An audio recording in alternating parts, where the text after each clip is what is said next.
যখন রাতের বেলা কোরআন তিলাওয়াত করত, উতবা সাইবা ওয়ালিদ ইবনে মুগিরা গিয়া নবীর কোরআন তিলাওয়াতের আওয়াজ শুনতো। এত কোরআন তিলাওয়াত শোনার পর মুসলমান হতে পারল না। ওমর ফারুক রাদিয়াল্লাহু আনহু কেন মুসলমান হইছে? একমাত্র গভীর মনোযোগ দিয়ে শোনার পর এবং জবানটা চুপ ছিল। এই দুইটা কারণে আল্লাহ পাক রব্বুল আলামিন ওমর ফারুক রাদিয়াল্লাহু আনহুকে রহমতুল্লাহ বান্দা বানায়া দিল।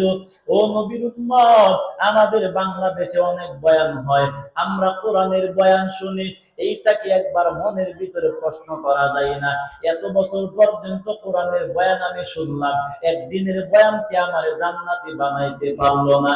একদিনের বয়ান কি আমাকে দাড়িওয়ালা বানাইতে পারলো না? একদিনের বয়ান কি আমারে পর্দাওয়ালা বানাইলো না?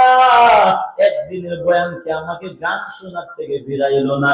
তাহলে বোঝা গেল আমি যে কোরআনের বয়ান শুনে আমার বয়ান চুল পরিমাণ আমার মাওলা পর্যন্ত পৌঁছায় না, ঠিক কিনা?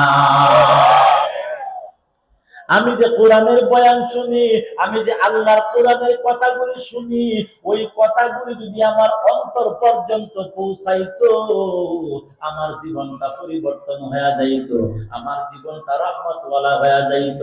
এই জন্য আল্লাহ পাক রব্বুল আলামিন বলে, বান্দা, আমি আল্লাহ তাআলার কোরআনের বরকত কিয়ামত পর্যন্ত থাকবে। ও বান্দা, কোরআনের বরকতওয়ালা বান্দা যদি হইতে চাও, কোরআনের বরকতওয়ালা বান্দা হইয়া অন্ধকার কবরে যদি যাইতে চাও, আল্লাহ পাক রব্বুল আলামিন বলে একমাত্র দুইটা নিয়ম মানা লাগবে। ও বান্দা, গভীর মনোযোগ দিয়া শুনবা এবং 2 নাম্বার জবানকে চুপ রাখবা। ওই দুইটা নিয়ম যখন পালন করবা, আল্লাহর কসম, দেখবা ওই কোরআনের বয়ান এবং কোরআনের বরকত একদিন না একদিন তোমাকে জান্নাতে বানায়া কবরে নিবে।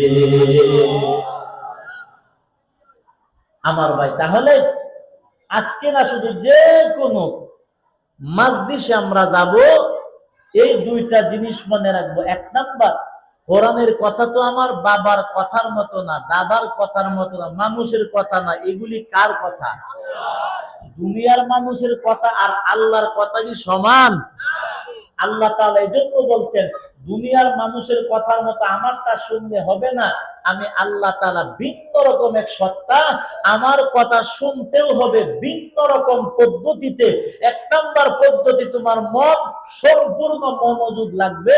আল্লাহ বলে 2 নাম্বার, জবানকে চুপ রাখা লাগবে।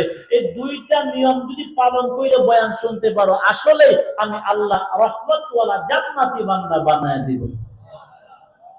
আমার ভাই, তাহলে আমরা দুইটা নিয়ম মাইনা সর্বোচ্চ শিষ্টাচারিতার পরিচয় দিয়া আমরা কোরআনের আলোচনা শোনার দরকার আছে না নাই?